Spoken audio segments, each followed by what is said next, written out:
reflexiones sobre la ópera y el cine, y la segunda parte vamos a tener cantantes, una soprano, una mezzosoprano, un tenor, acompañados por una pianista, que van a cantar arias y dúos de óperas que fueron llevadas al cine.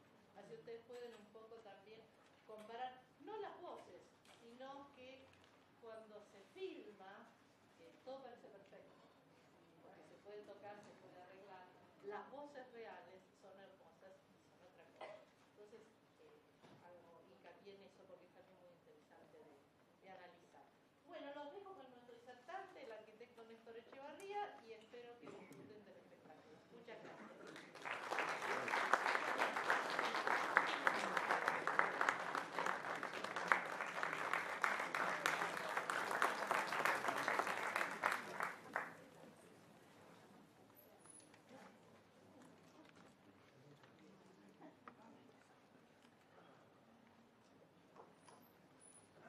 Bueno, estimado público, muy buenas tardes nuevamente. Como hemos hecho en otras oportunidades, ya es una casa amiga esta del Auditorio Arévalo del Consejo Profesional de Ciencias Económicas, y realmente nos sentimos siempre muy a gusto y con la concurrencia de todos ustedes.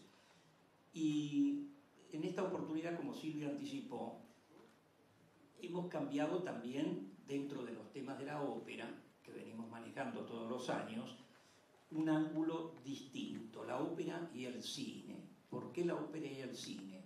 Porque de alguna manera, y esto lo voy a ir explicando, la ópera es un género antiguo de 4 siglos, más de 4 siglos de existencia, y el cine, un medio moderno del espectáculo, de pronto encontraron puntos de reunión y de conexión.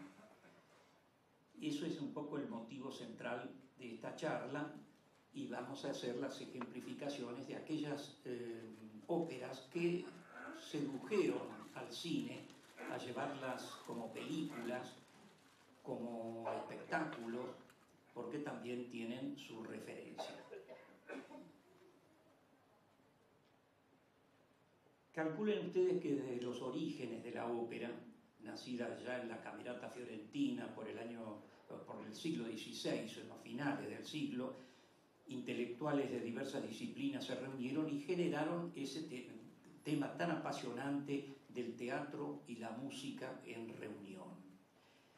Il teatro musicale, dicen los italianos, o también con los años il melodramma, como se decía en un comienzo, en los tiempos de Claudio Monteverdi, que fue llamado en algún momento el padre de la ópera. Y aún avanzando el tiempo, surge también la ópera bufa, napolitana, y con los años la ópera barroca, la ópera romántica, la postromántica, la postverdiana, la ópera verista, en fin, calificaciones que siempre han tenido los estilos dentro de un largo proceso como ha sido esto de los 400 años de la ópera. En todos estos periodos, con grandes creadores, con grandes operistas que fueron los paradigmas, fue creciendo y convirtiéndose en un espectáculo audiovisual.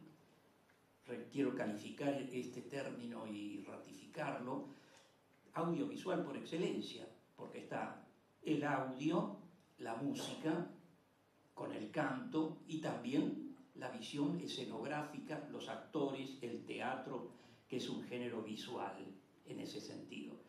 Es decir, un casi único género en muchas épocas que era de tipo audiovisual. Y no solamente hablamos de la operística italiana, sino también de la ópera universal, que, como ustedes saben, toma carta de ciudadanía. Cada país comenzó a cultivar la ópera con sus características propias, y tenemos un gran espectro operístico de toda Europa bien representada, y también de óperas americanas y óperas argentinas. Cuando ustedes recuerdan la cantidad desde Héctor Panizza hasta muchos compositores más modernos como Juan José Castro, en fin, o Ginastera, ya más actual, si se quiere, más próximo, han tenido grandes producciones operísticas. Otro testimonio de esto, que constituye el llamado patrimonio intangible, es el surgir paralelo e inmediato de algo que es tangible, lo arquitectónico, los teatros. La ópera fue generadora de los magníficos teatros cuya tipología aparece por todo el mundo, y para quienes me conocen, bueno, me he dedicado mucho a este tema con libros sobre el tema y también con conferencias y audiciones de radio sobre los teatros líricos.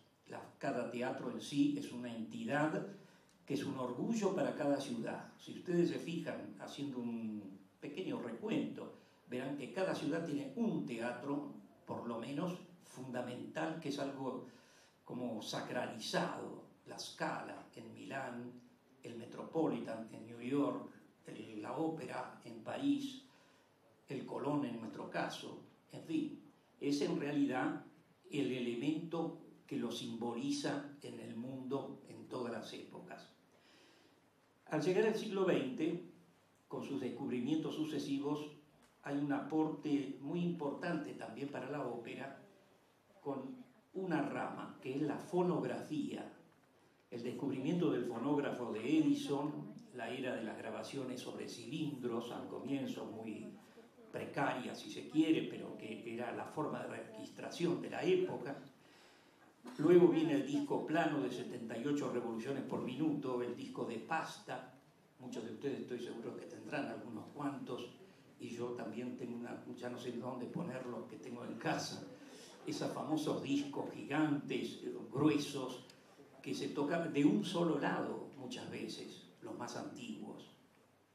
De los sellos Victrola, del sello Fonotipia de Italia, entre otros, registrando los brani d'opera, o sea, los trozos de ópera, arias, duetti, o sea, también en inglés la palabra más moderna de highlights operísticos.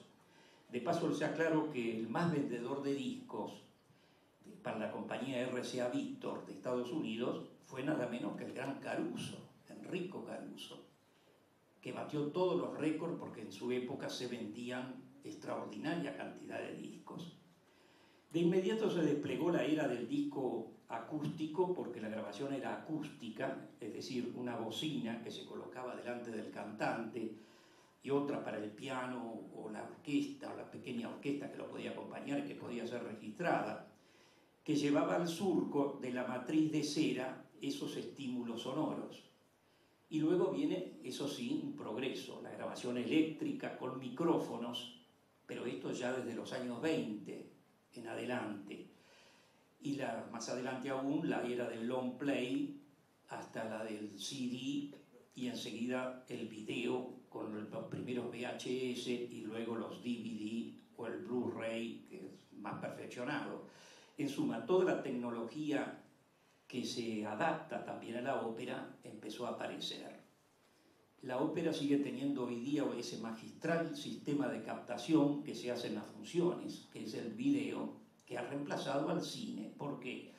Porque lo primero que se hacía, el cine se entusiasmó con los temas de la ópera y filmaba la ópera completa y las pasaba en los cines normalmente, ¿no es cierto?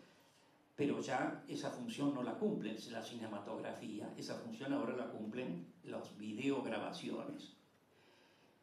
Entonces, ópera y cine tuvieron un contacto muy importante en paralelo, porque cuando llega el cine sonoro, comienzan registros y películas cinematográficas con la aparición de divos de la ópera. Y mientras la ópera sigue su curso ascendente en los propios teatros o los edificios notables que posee, y entonces el cine toma su referencia con directores ilustres que también son regisseurs operísticos en muchas oportunidades. Y los primeros ejemplos muy primitivos son los doblajes.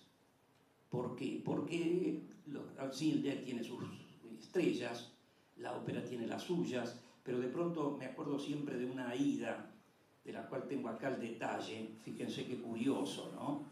Una Aida que he visto en mi infancia, que es del año 53, que todavía la rememoro porque a uno le llamaba la atención, los paisajes naturales de Egipto, muy bien filmados, pero los divos, ¿quiénes eran? los cantantes que no estaban en la pantalla, pero estaban las voces, y las estrellas, como Sofía Loren, que era Aida, pero la voz era nada menor que de Renata Tebaldi. Y también Eve Stignani, esa gran mezzosoprano, el barítono Gino Becchi y tantos otros, aparecían las voces, pero doblados por los personajes de la cinematografía. Y como el caso después se aparece ya el caso de Fellini, que no era un gran entusiasta de la ópera, nunca fue regista, no hacía puestas escénicas, pero ciertamente el famoso Fellini era entusiasta de la ópera. Cuando hizo la película El la nave va, del 1983, en la que satiriza sobre el tema de la ópera con una alegoría a María Callas y donde están mostrando las actitudes divísticas del teatro operístico, le interesó sin duda el tema. Pero claro, el primer gran cultor de la ópera en el cine entre los italianos fue el célebre Luchino Visconti, ¿no? Luchino Visconti nació en Milano en 1906, murió en Roma a los 70 años, de una familia muy aristocrática.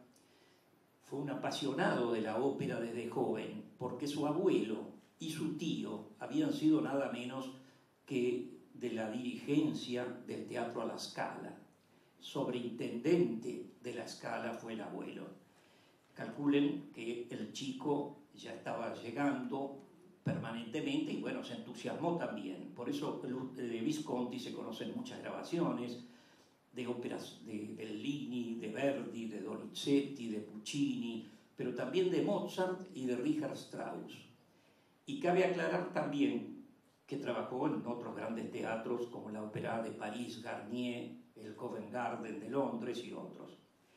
Y el discípulo de Luchino Visconti fue Franco Sefirelli, que hoy día vive con 94 años, reside en Roma, aunque nació en Florencia en el año 1923. Gran cineasta, gran regista, él fue un gran regisseur y sin duda las puestas de Sefirelli han cundido en los grandes teatros del mundo. El año pasado, cuando hubo que poner en escena La Traviata, se trajo una puesta de Sefirelli de la Ópera de Roma, de 10 años de antigüedad más o menos. Bueno, era un ejemplo de su perseverancia a través de tantos años haciendo puestas escénicas operísticas y también filmándolas. Sefirelli filmó muchísimo, películas con Plácido Domingo, de La Traviata, Otello, La Bohème, Tosca, Falstaff, Cavalleria Rusticana y Pagliacci, Turandot, una vastísima producción al servicio de la ópera y su difusión. Y también era gran admirador de María Callas cuando filmó Callas Forever, Callas para siempre, en el año 2002. Pero claro, no todos eran italianos tampoco. El francés Jean-Pierre Ponel filmó Idomeneo de Mozart, Le nozze di Figaro, Madama Butterfly, y Joseph Losey, de origen norteamericano, nacido en Wisconsin, un director de cine, llevó un Don Giovanni memorable a la pantalla en el año 1979, que seguramente algunos de ustedes lo puede haber visto. Una gran versión dirigida por Lorin Maazel, ese recordado director que tantas veces vino al Colón, y cantantes valiosos como el bajo Ruggero Raimondi, la soprano célebre, sin duda, Kirite Kanagua, Teresa Berganza, y el leporello nada menos que de lujo de José Van Damme. Así que imagínense las figuras que iba convocando para las filmaciones. Y 5 años antes, Ingmar Bergman, el famoso cineasta sueco, realizó una sensacional versión de La Flauta Mágica en cine con un elenco conformado por cantantes suecos. Había un protagonista muy famoso que conocimos en el Colón, el barítono Håkan Hagegard, y una puesta muy poética y muy visual, de rica visualidad, que proponía Bergman, un verdadero astro del cine. Por eso nos queda también este legado del celuloide, la filmación de la ópera como un testimonio permanente, viviente. Lo vamos a vivenciar en un caso especialísimo que he traído acá, y que ya les va anticipando esta imagen, de María Callas en la Ópera de París. El Gran Palais Garnier en el año 58, en una función de beneficencia, cerca de Navidad, con la orquesta de la Ópera de París, la batuta de Georges Sebastián, y como cantante la acompañó el famoso barítono italiano Tito Gobbi, que tantas veces cantó con ella. Fue un recital inolvidable. Se filmó, fíjense, en blanco y negro entonces, no había color. Y aquí recordamos este momento con el aria de Leonora, del Trovatore, de Verdi, d'Amor, Sulali y Rossi. Así que vamos primero a este recuerdo de la ya mítica diva, de quien se cumplieron 40 años de su muerte el pasado septiembre, así que realmente es un poco un homenaje también. Aparece en pleno escenario del Palais Garnier, filmada en blanco y negro, y nos va a cantar esta célebre aria del Trovatore, aria de Leonora, del último acto.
acá viene una escena que la voy a dejar un ratito también, que es la escena de la torre, del Trovatore, el dueto con Manrico, que está encerrado en la torre y que está filmada. Ella, fíjense que está sola en el escenario, como una gran figura dominante, y su movimiento, sus acciones y su preciosa voz está demostrando la capacidad realmente admirable que tenía.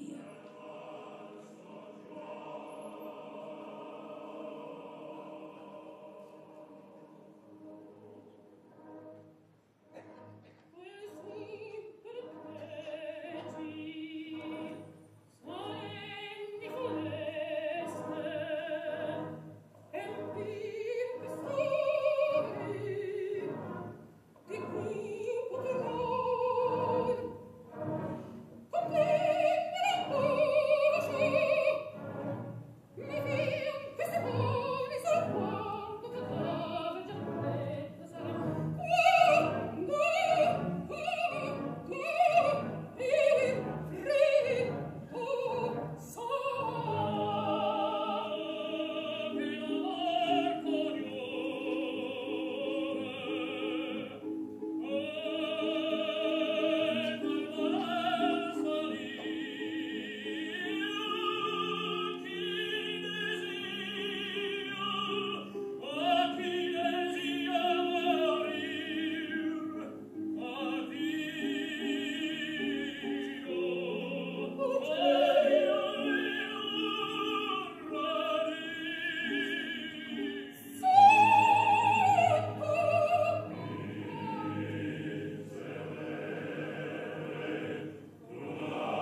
La salle se déchaîne.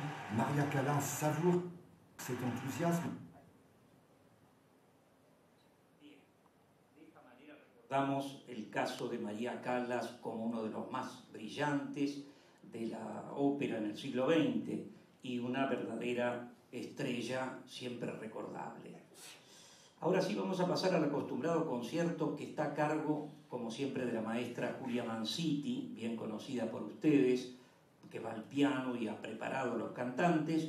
Contamos con 3 cantantes líricos, 2 de ellos de países hermanos de Latinoamérica.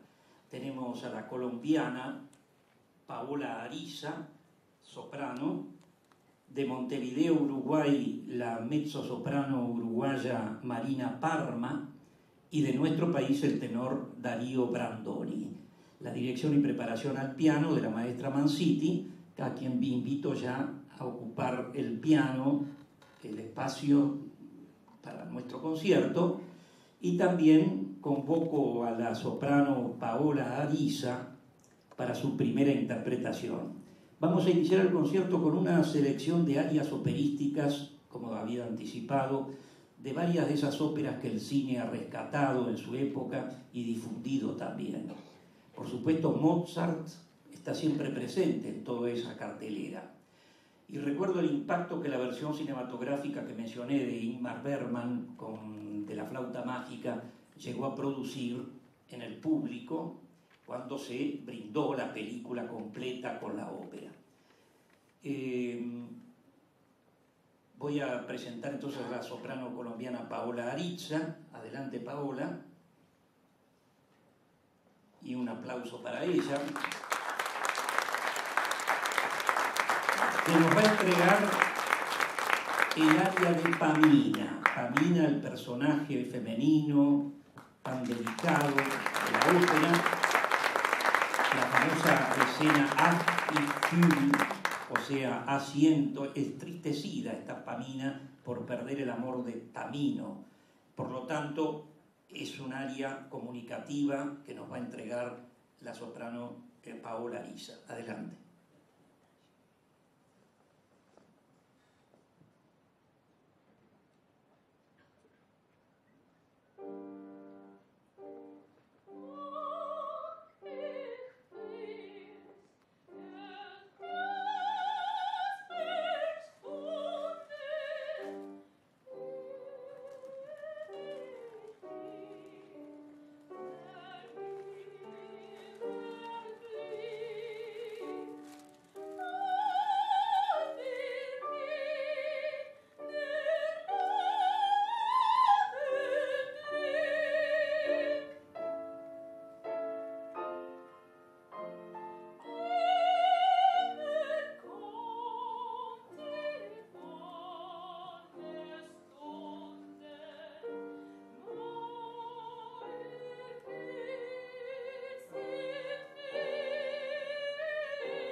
escuchamos ahora a otro genio de la ópera, siempre reclamado por el cine, nada menos que Giuseppe Verdi.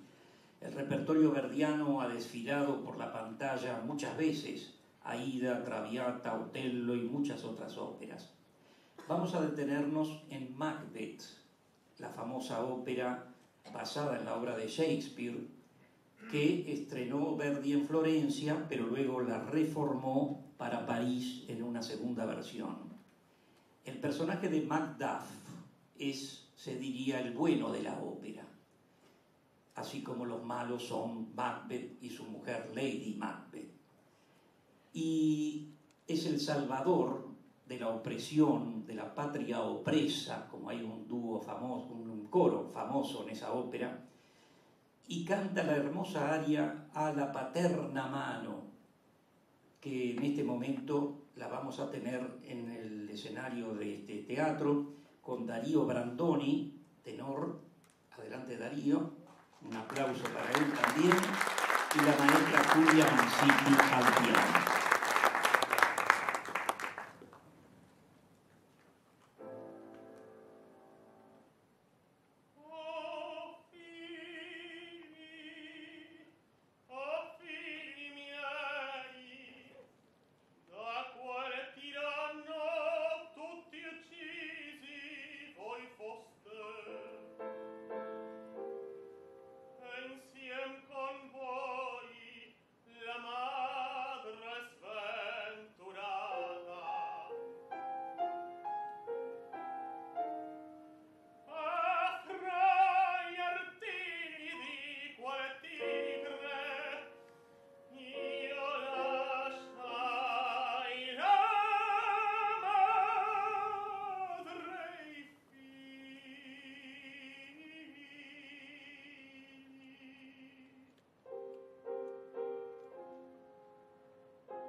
Ahora cambiamos un poco de repertorio, vamos a pasar al repertorio operístico francés, tan valioso en la historia de la ópera también, ¿eh? En el año 1984 llegó aquí la película de Francesco Rossi sobre Carmen de Bizet, con Julia Migenes Johnson, Plácido Domingo, Ruggero Raimondi, dirigida por el recordado Loris Maazel. Fue una de las tantas filmaciones de la popular ópera de Bizet. Claro, Carmen, una ópera ultra popular, siempre la protagonista fue un foco de éxitos, de grandes aspiraciones de muchos cantantes. Aquí vamos a tener la famosa habanera, la habanera de Carmen, una página maestra de Bizet. La mezzosoprano uruguaya Marina Parma, integrante del coro del Sodre de la capital vecina, nos va a cantar la célebre habanera del primer acto de Carmen. Al piano, como siempre, la maestra Julia Mancini. Adelante entonces a Marina Parma.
Siempre que hablamos de compositores, naturalmente las óperas de Giacomo Puccini también tienen que ver con esa tentación que ha tenido el cine para con ellas varias veces, tanto la Bohème, Tosca, Madama Butterfly o Turandot, entre otras.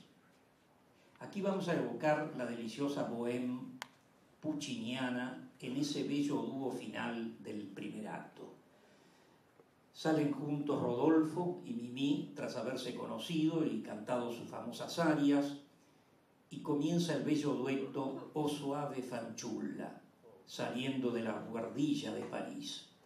Cantan entonces Paola Arisa y Darío Brandoni esta famosa escena de la Bohème.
en cuanto al repertorio belcantista italiano, también tentó al cine, como aquella película sobre La Favorita, de ópera de Gaetano Donizetti. Allá por 1952 hubo un film del italiano Cesare Barlacchi con Sofía Loren en su época de esplendor, haciendo el personaje de Leonora, lógicamente con grabaciones de cantantes que estaban fuera, en off de la pantalla. Pero La Favorita, ópera seria de Donizetti, estrenada en París, siempre ha sido para grandes voces y belcantistas. Aquí tenemos el ejemplo del aria que va a interpretar la mezzosoprano uruguaya Marina Parma, que nos canta el aria para su registro que transcurre en el Salón del Alcázar de Sevilla. Leonora de Guzmán, la favorita del rey Alfonso de Castilla, le confiesa aquí a Fernando, su enamorado, esa sensación de angustia de la situación que tiene de ser favorita del rey. Y canta la gran aria Oh mío Fernando, que la vamos a escuchar por Marina Parma y siempre acompañada por la maestra Julia Mancini al piano.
ahora entramos en otra etapa de las escuelas, de los momentos de la historia de la ópera, en el verismo operístico, y dos títulos conjuntados de enorme éxito como son Cavalleria Rusticana de Mascagni y Il Pagliacci de Leoncavallo. Estos dos también fueron llevados al cine por Franco Sefirelli. Todos recordamos esos filmes con el protagonismo de Plácido Domingo. La primera que vamos a evocar es la ópera de Mascagni, pionera del verismo operístico, producto de un concurso para óperas breves en la ciudad de Milano. El estreno fue en Roma, en el Teatro Costanzi, en 1890, y se puede decir que allí el verismo tomó carta de ciudadanía, tomó reconocimiento, ganaba un espacio fundamental en la historia de la ópera italiana. Así que tendremos el final de Cavalleria, el addio a la mamma, célebre momento de Turiddu con su lenguaje dramático y expresivo. Va a cantar el tenor Darío Brandoni y acompaña como siempre al piano Julia Manziti. Adelante, Darío.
pasar a la obra del napolitano Ruggero Leoncavallo, o sea, célebre Pagliacci, les pido un aplauso para la maestra Julia Mancilla, que merece, como tantas veces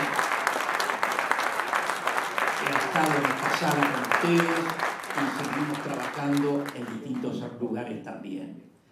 Bien, Ruggero Leoncavallo se revela con I Pagliacci, efectivamente un libreto muy propicio, en este caso el libreto era propio, él componía su propio libreto, no como Mascagni que tomaba un libreto tomado de una novela, bueno, pero tenía habilidad Leoncavallo y su lenguaje verista, dramático, a veces muy descarnado, lacerante, como es el Pagliacci con su tremendo final. Sin embargo, el personaje de Netta en el primer acto expresa sus temores sobre Canio en la llamada Balatella, o sea, cual fiamma vea. Es un momento muy brillante de la soprano que está contemplando una bandada de pájaros y los va evocando. Va a cantar esta romanza la soprano de Colombia, Paola Ariza. Adelante, Paola.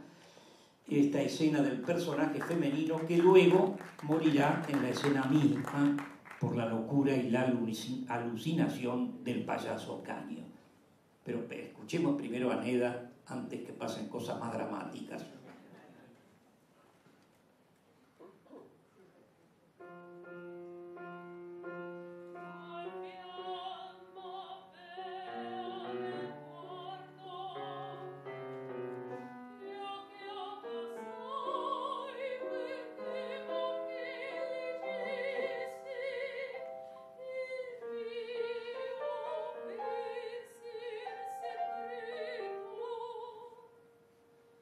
Oh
vamos a tener como cierre, sería lindo continuar más tiempo, pero las condiciones, es decir, las posibilidades de tiempo también son siempre un poco tiranas.